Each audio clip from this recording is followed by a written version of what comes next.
अभी विरोधी जी आज हमारे पार्टी में प्रवेश कर रहे हैं और मैं कहता हूं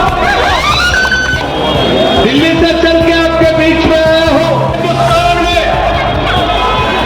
जहां कहीं भी भारतीय जनता पार्टी के खिलाफ लड़ाई होगी, नरेंद्र मोदी के खिलाफ लड़ाई होगी, अमित शाह के खिलाफ लड़ाई होगी, नफरत के खिलाफ लड़ाई होगी, झगड़े के खिलाफ लड़ाई होगी, इस मुल्क का अमन बिगाड़ने वालों के खिलाफ लड़ाई होगी।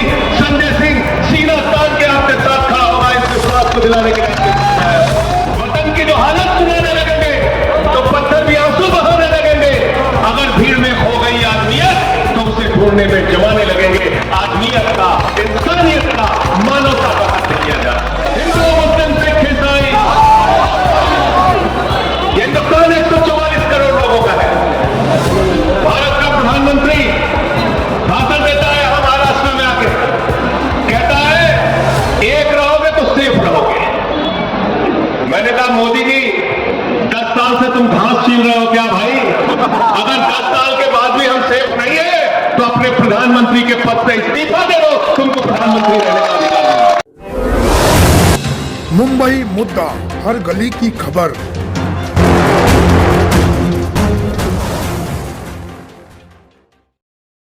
समझो भैया, संघर्ष करो,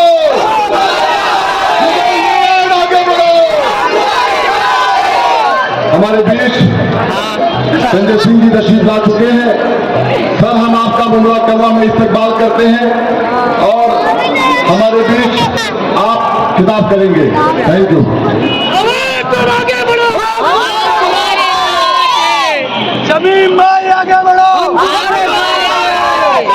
आगे बढ़ो।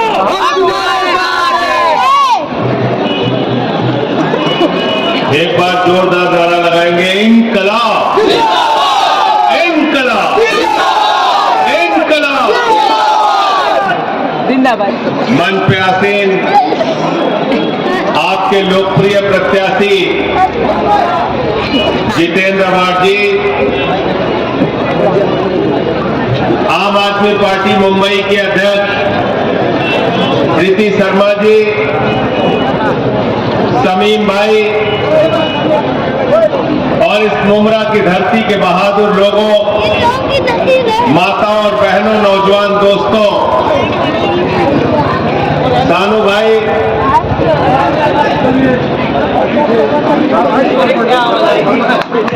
अरे विरोधी जी आज हमारे पार्टी में प्रवेश कर रहे हैं और मैं कहता हूं कि आप हमारे साथ आए। पिछली बार हमारी गलती हुई कि आपके बीवी को हमके लिए इधर से ही हराया था, अब इधर से ही इंशाअल्लाह जिताएंगे। चलो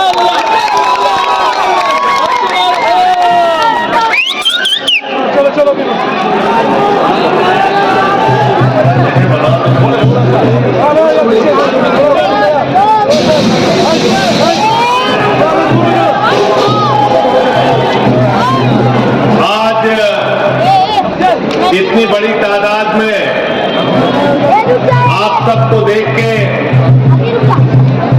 ये यकीन हो गया है, भरोसा हो गया है कि जितेंद्र अवार्ड जी पिछली बार 78,000 वोट से जीते थे, इस बार 1 लाख वोट से जीतने जा रहे हैं। तैयार हो सब लोग? हाथ उठा के बताओ पीछे का। और मैं दिल्ली से चल के आपके बीच में आया हूं।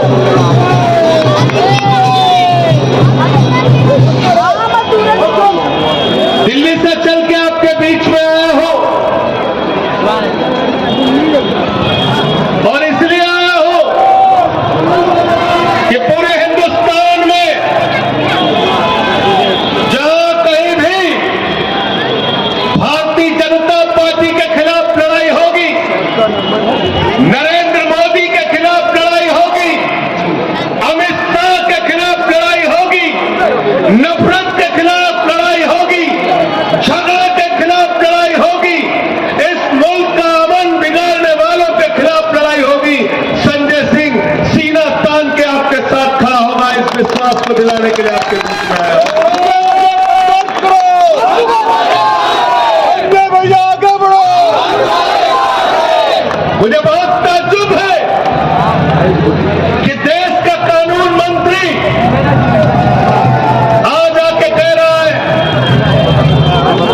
सदन के सत्र के शीतकालीन सत्र में वक्फ का कानून पास कर देंगे। मैं जेपीसी का मेंबर हूं, अपोजिशन की तमाम पार्टियां उसमें मेंबर हैं। अरे अभी तो बिल के ऊपर मिनिस्ट्री की जो रिपोर्ट है उस पर चर्चा शुरू नहीं हुई। 800 पन्ने की रिपोर्ट में सिर्फ 100 पन्ने पे चर्चा हुई। अभी हमारी सरकार के प्रतिनिधि नहीं आए, बहुत सारे लोगों ने अपनी बात अभी कही नहीं। और देश का कानून मंत्री अगर ऐसी बात कह रहा है तो देश के संविधान के साथ कानून मंत्री गद्दारी कर रहा है, लोकतंत्र के साथ गद्दारी कर रहा है, उसको कहने का हक नहीं। जेपीसी पार्लियामेंट ने बनाई है और पार्लियामेंट की रिपोर्ट के बगैर कोई भी कानून पास नहीं हो सकता। अभी जेपीसी की रिपोर्ट बनी नहीं है, उसके पहले अगर कानून पास करने की कोशिश करेंगे तो उसका पुरजोर विरोध करने का काम हम लोग करेंगे। अभी टूर हो रहा था, उसका बहिष्कार किया। थोड़ी देर बंद करा दो भाई। साथियों और दोस्तों, कहां से शुरू करें और कहां खत्म करें? वतन की जो हालत सुनाने लगेंगे तो पत्थर भी आंसू बहाने लगेंगे। वतन की जो हालत सुनाने लगेंगे तो पत्थर भी आंसू बहाने लगेंगे। अगर भीड़ में खो गई आदमियत तो उसे ढूंढने में जमाने लगेंगे। आदमियत का, इंसानियत का, मानवता का कत्ल किया जा रहा है। आगे बढ़ो। आज नफरत की बुनियाद पर हिंदुस्तान को बनाने की कोशिश की जा रही है। भाई से भाई को झगड़ा कराने की कोशिश की जा रही है। महाराष्ट्र का चुनाव हो रहा है, शिंदे की सरकार है, फडणवीस की सरकार है, अजीत पवार की सरकार है, महायुति की सरकार है। अरे चुनाव के प्रचार में जाते हो तो बताओ हमारे बच्चों के लिए कितना स्कूल बनाया, बताओ हमारे बच्चों के लिए कितना अस्पताल बनाया, बताओ हमारे लिए कितनी सड़कें बनाई, बताओ हमारे लिए कितने उद्योग लगाए, बताओ हमारे लिए कितने रोजगार दिया, बताओ हमारे लिए कितनी महंगाई कम की, बताओ मुंबई और महाराष्ट्र की क्या तरक्की की। अरे बेईमानो, मुद्दों की बात नहीं करते हो, फालतू की बात करते हो। बटोगे कटोगे, बटोगे कटोगे, ये सब नारे में अब मुमरा और मुंबई की जनता फंसने वाली नहीं है। हम सब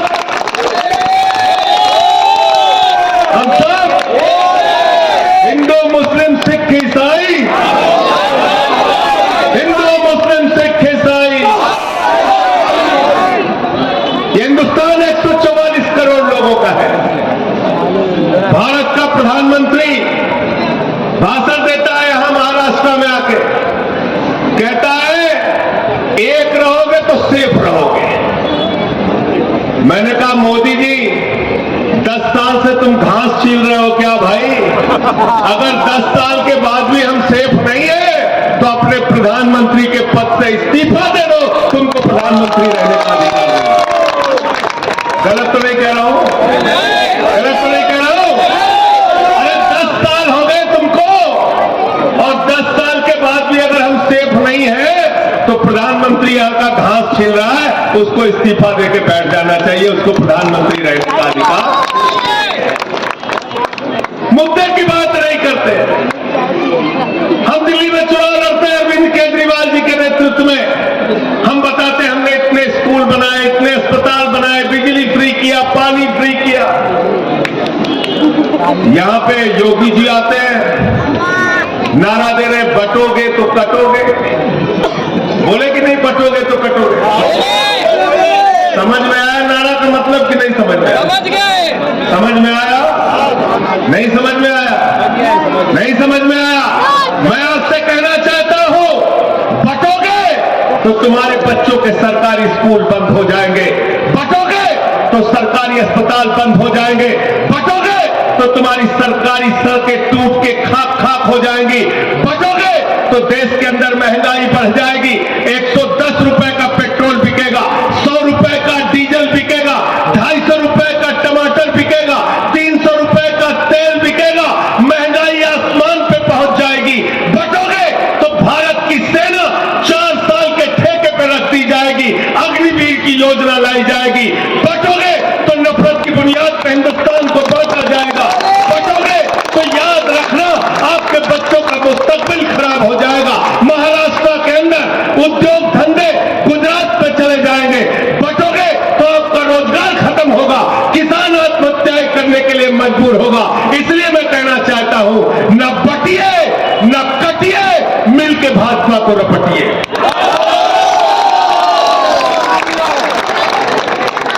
गलत तो नहीं कह रहा हूं? न बटिए न कटिए, मिलके भाजपा को पीछे तक बोलो। न बटिए न कटिए, मिलके भाजपा को, मिलके भाजपा को रपटिए। रपटना का मतलब समझे थे कि नहीं समझे थे? सुल्तानपुर वाले हैं कि नहीं है? सुल्तानपुर, प्रतापगढ़, बस्ती वाले हैं? न समझे थे? रपटे का मतलब जाना था ना समझे नहीं? गलत मनई आओ तो पकड़ के शब्द में रपट ले आओ। रपटेगा कि नहीं रपटेगा? तो न बटिए न कटिए और मिलके भाजपा को। और दूसरा मैं क्या कहता हूं, भारतीय जनता पार्टी को, भारतीय जनता पार्टी को मैं कहता हूं भारतीय जेब कतरा पार्टी। भारतीय जेब कतरा पार्टी, जेब काटने वालों की पार्टी। महंगाई देश के अंदर बढ़ाया, नोटबंदी लगा के आपकी जिंदगी को बर्बाद किया। आप लाइनों में खड़े रहे, 100 से ज्यादा लोग मर गए। किसानों के 3 काले कानून लाए, 750 किसानों ने अपनी शहादत दी। भारत का प्रधानमंत्री इस देश की जनता से झूठ बोलने का काम करता है। एक बार प्रधानमंत्री ने कहा मोदी जी को वोट दे दो, 2 करोड़ नौकरी देंगे। झूठ बोला। फिर बोले ऐसा काला धन लाएंगे, इतना काला धन लाएंगे, इतना काला धन लाएंगे कि हर आदमी के खाते में कितना जमा हो जाएगा? कितना जमा होगा? सबको याद है, कोई भूला नहीं, समझ में आए। 15 लाख आ गए, 15 पैसे भी नहीं आए, 15 पैसे भी नहीं आए। किसानों को कहा भाइयों और बहनों, किसानों आपका हम आमदनी दोगुना कर देंगे, फसल का दाम दोगुना कर देंगे। किसानों से झूठ बोला। माताओं बहनों से कहा महंगाई कम कर देंगे, देश के नौजवानों से कहा रोजगार देंगे। हर चीज झूठ बोलने का काम किया। झूठ बोलने में भारत के प्रधानमंत्री को महारत हासिल है। मैं तो मोदी जी के बारे में कहता हूं, अगर हिंदुस्तान के अंदर किसी नेता के पास गंजे को कंघी बेचने का हुनर है तो उसका नाम है नरेंद्र मोदी। गंजे को भी कंघी बेच देते हैं प्रधानमंत्री जी, गंजे को भी कंघी बेच देते हैं, कुछ भी बोल देते हैं। हमारे यहाँ खलीलाबाद में गए तो कहने लगे संत कबीर, बाबा गोरखनाथ और गुरु नानक देव जी एक साथ बैठ के मीटिंग करते थे। पता चला उनके जीवन काल में 100 साल का अंतर है। फिर कहने लगे नाली के गैस से चाय बना लीजिए आप लोग, सब नाली के गैस से चाय बनाने लगे। फिर कहने लगे भारत की आबादी 600 करोड़ है, वहां से हम जीत के आते हैं। कुछ भी भारत के प्रधानमंत्री बोल देते हैं। तो मैं तो ये कहता हूं कि मोदी जी और उनकी पार्टी का नाम है भारतीय झूठा पार्टी, और दूसरा काम ये करते देश में झगड़ा कराने का। झगड़ा कराने का झगड़ा क्यों कराते हैं? क्योंकि इनके पास कुछ बताने के लिए नहीं है। ये नहीं बता सकते हिंदुस्तान में कितना रोजगार दिया, नहीं बता सकते किसानों के लिए क्या किया, नौजवानों के लिए क्या किया। आज महाराष्ट्र के अंदर सबसे ज्यादा नौजवान आत्महत्या कर रहा है, किसान आत्महत्या कर रहा है। आज माहौल खराब करने का काम इस चुनाव के अंदर किया जा रहा है, नफरत की बातें इस चुनाव के अंदर किया जा रहा है। और देश के प्रधानमंत्री नफरत की भाषा बोलते हैं। कभी कहते हैं भैंस चुरा के ले जाएंगे, कभी कहते हैं मंगलसूत्र चुरा के ले जाएंगे, कभी कहते हैं रोटी चुरा के ले जाएंगे। अभी हद कर दी, प्रधानमंत्री ने कहने लगे बेटी चुरा के ले जाएंगे।